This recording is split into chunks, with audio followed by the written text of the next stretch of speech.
Peter Glenser, who is also a shooting barrister. Please welcome on the stage.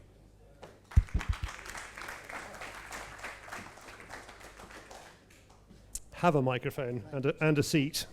Good. Now, we're talking about some of, well, perhaps not the legal battles you've been involved in, but I mean, shooting and the law has been bumping into itself and each other for over 1,000 years, really. Not shooting, but wildlife and the law. Yeah, I think there's a long and intertwined history between shooting and the law, not least because the law tends to look after landowners, or historically has looked after landowners. Does it? Did you feel noticed? The law seems to follow the landowning class. So we've had hundreds of years of legislation, and sometimes very dramatic legislation, the Black Acts, which introduced 50 different counts that carried the death penalty, including being found in a forest disguised at night. And there was all sorts of unpleasant gelding and transportation, all sorts of things. For a good long time, we had quite a lot of restrictive and pretty draconian laws looking after people's pheasants and partridges and so forth. And then it started to change a bit. It got a little bit more relaxed in the 19th century. And then it became the sort of the Edwardian contest, when you had the great Norfolk estates and Elvedon and Duleep Singh and King Edward VII when he was Prince of Wales. And there was a rather, perhaps, lackadaisical attitude to safety then. And you might have thought those would have brought up all sorts of marvellous court cases. But in those days, if you peppered a beater, you just did the decent thing and gave him your purdies and a stipend for life. And the beaters themselves could be quite relaxed about it. There's a couple of famous cases where one beater, having been shot, remarked on a grouse moor at the turn of the last century, "Law, master's got me again." And another one who was heard to say, "Oh, we do shoot wonderful close. He shot the stick out of my hand and never touched me." And you very much doubt that a modern grouse keeper would be quite so relaxed. Oh, thank goodness, a long time ago that could now be thought of as funny, but it presumably wasn't as funny as we think it is. They seem very relaxed about it. Nowadays, of course, it's a very different matter. And you have cases where somebody, for example, thinks he knows better than his loader and insists on moving the shooting sticks, and the loader says, "No, move them back," and he says, "No, I want them there." And inevitably the gun swings through and shoots into the next butt, very nearly blinding someone. So, there's lots of potential for accidents out there, and lots of firearms licensing difficulties, legal difficulties, and of course the lawfare that is currently being waged by Wild Justice. Ah, yes, I'm afraid. Well, we know all about that. So, in your experience as a barrister, have you come across court cases you can tell us about? Should we just establish that first of all? I can tell you scant detail about ones I've been involved with. Scant as nothing that would land you in court anyway. Things that get reported I can speak about. Okay. But I have to be a little careful. What have people in the UK got into trouble about with guns? And what's your sort of usual bread and butter case? 7 deadly sins, really. There is insecure storage. So I don't know what it is about the 2.2 cartridge, but people just leave them in their Land Rover. So the police come around to have a chat with you, and while they're there, they'll have a little look, and they'll find a box of 2.2s left in the cubby of the Land Rover, probably from the lamping the night before, and it's Section 1 ammunition, and that will land you in trouble. Is that, just as a matter of interest, trouble being 5 years mandatory, or? No, not at all. That's more revocation of your certificate. And I do a lot of firearms licensing work about people who've been revoked and then have to go to the Crown Court to try and get it back. So storage is a big one. Leaving the gun out. Leaving the gun. I'm making the international symbol. Could you hold the microphone closer to your mouth? Oh, I see. I'm sorry. I thought you time's up. Not your nose is getting longer. That's all right. That's better. Okay.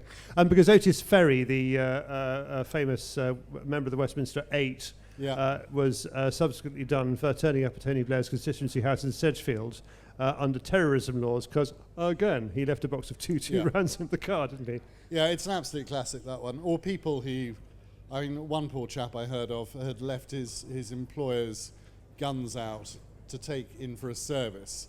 A pair of Purdy's left on the sitting room floor. He was burgled overnight. The Purdy's went missing. The police thought it might be an inside job, but it wasn't. It was a straightforward burglary.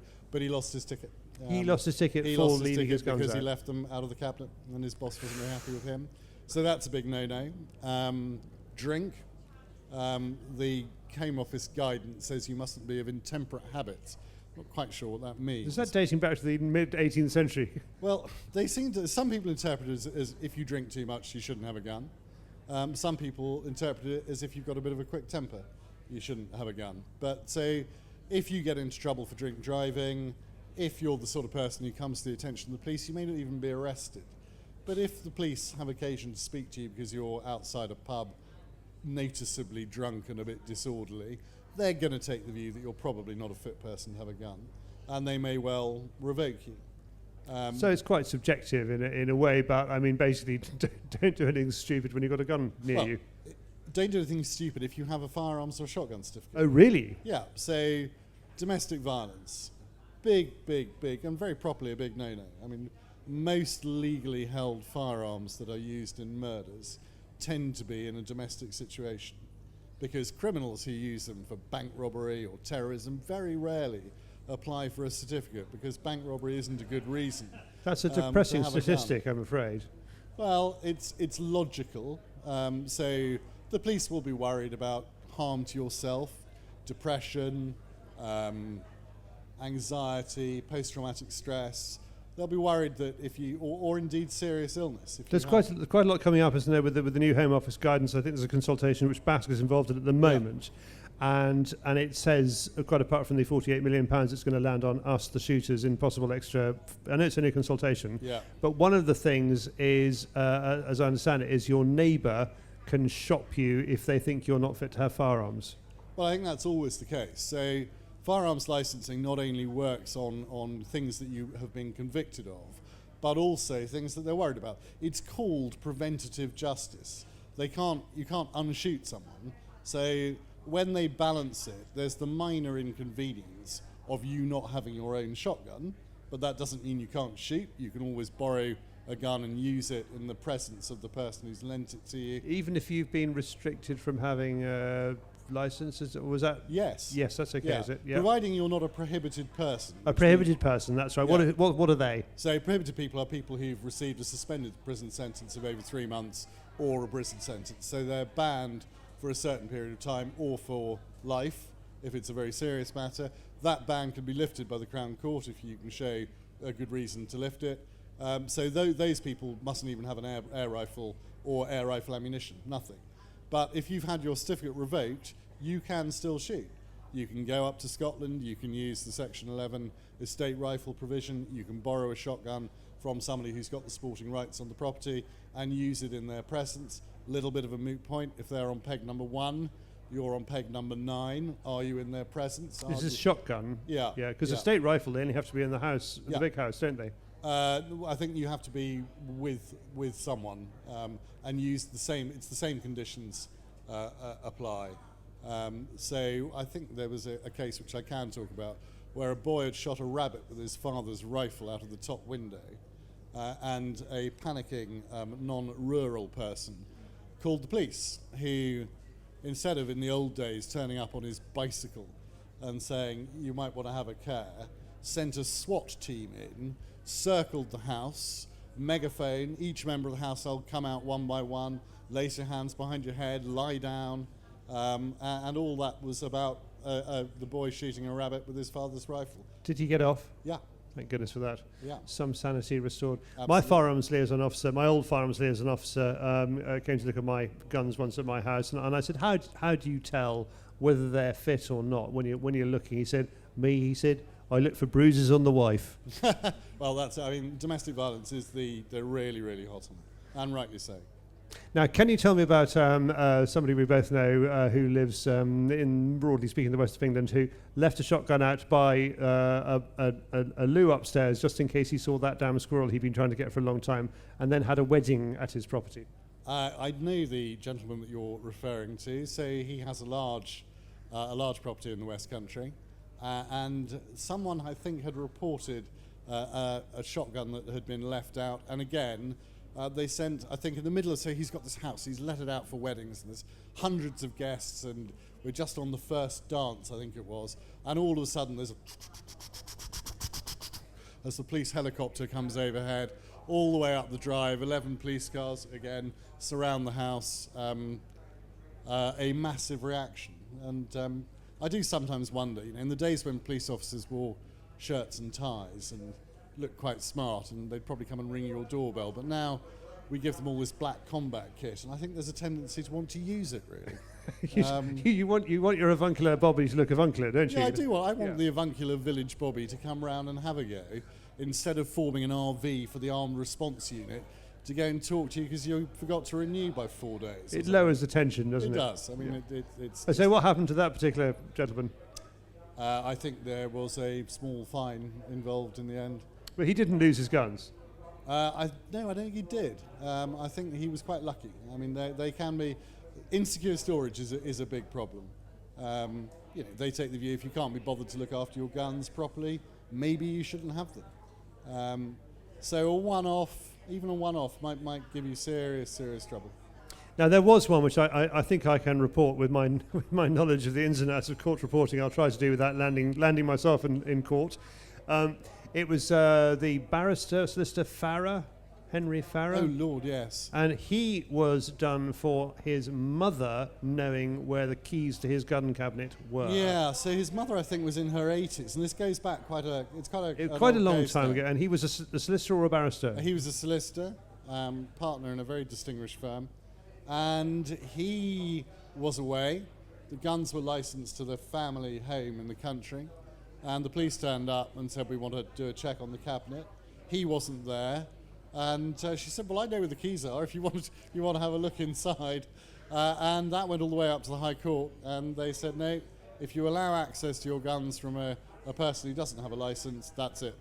And he lost his ticket. He lost his ticket over that? He lost his ticket. Good heavens. Absolutely. I mean, I think there may have been some history between him and the local police, possibly, but I mean... I'm not sure there was, actually. Really? It was just a straightforward, absolutely open and shut case, as we say in Dixon of Dock Green. Well, sadly, an open case, I suppose, really. Open box. Yeah, so he took it all the way, but even the might of Farrer couldn't the Queen's solicitors. Yeah, no. Extraordinary. No, so things are going to move, I think, gently and generally in the world of firearms licensing. And we have a Home Office that, whenever it needs an easy headline, it says we're cracking down on those models of citizenship and responsibility, the legal gun owner, don't we? So I was involved in the Law Commission's review of firearms licensing a couple of years ago. And we suggested that they might want to... There's 34 separate pieces of legislation that deal with firearms ownership. And we suggested that the law be codified. And we only had one act and we could deal with it. But they didn't take that opportunity. But firearms licensing, the reason it's legislated for in salami slices is because if there's a problematic event, shall we call it, politicians need to be seen to be doing something. So you ban handguns, you ban self-loading rifles over a certain caliber. Not always in sequence with the person who's just been using them. No, absolutely not. It's just something must be done. Right. Okay. So you have little bits, ever tighter, ever tighter, ever tighter. And the focus now will be on medical reports. My GP said I had to give him a tenner for a letter. Where my daughter's school is, they wanted £45. I've heard people being charged as much as £275. The law actually says, at the moment, if they haven't heard from your doctor within 21 days, they should grant the certificate. But that is only soft guidance, and some chief constables have decided that the onus is on you and you must get your own medical certificate.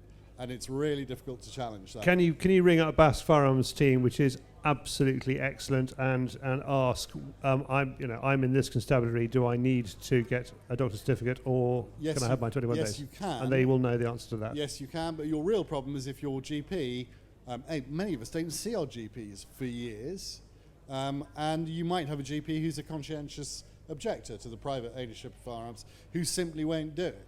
And we're going to have to do some work to find people who can get their own certificates. I think some have suggested that you just apply for a copy of your records and send those in, which you can get. But I'm not entirely sure that they really need your entire ingrowing toenail history. Who knows? I turned up at my GP last year for the first time. I must admit it was a while to find that not only had the practice moved to the nearest town, but he died. Yes, well... There you go. the perils of being a patient these days. Yeah, quite. So I have a feeling. I know there's a consultation. I have a feeling medical licensing is or medical letters are coming in. One would hope that these days it's so much the information is so much better that in tandem with that we could have a 10-year license, and that would save a great deal of problems, because if you've got a firearms marker on your medical record, the police are going to know. They're going to know. If you get into trouble, they're going to know. And if you come to their attention, not even in trouble, the police will have a little flag that says you're a firearms certificate holder, and they'll look at that and they'll look at the intelligence behind that too. I get a feeling from you, Peter, that you kind of yearn for the old days in a way. Is that true? I mean, you live in Norfolk, don't you? So you're kind of already living in around about 1955. Well, you're speaking to a man who uses an old English side-by-side and has a flat coat, not a Labrador, and drives a Land Rover rather than a modern Japanese pickup. So I might be thought to have a certain leaning towards... I read something you'd written recently which just even talked longingly of the days of man traps.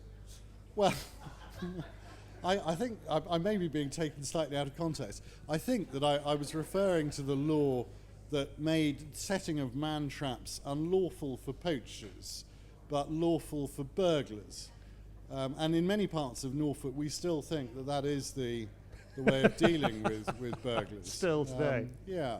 So I'm not really in favour of man crushers or thigh snappers or whatever they used to be called. But we did it. We used to get by quite well with minimal interference. My great grandmother shot a poacher rather notably in about 1908 on an estate not very far away from here. Ah. I guess she wouldn't get away with that today. It's frowned on. Well, Peter, I think not only are you one of the better vice presidents of BASC, but certainly one of the most entertaining. Ladies and gentlemen, Peter Glenser. Thank you all very much.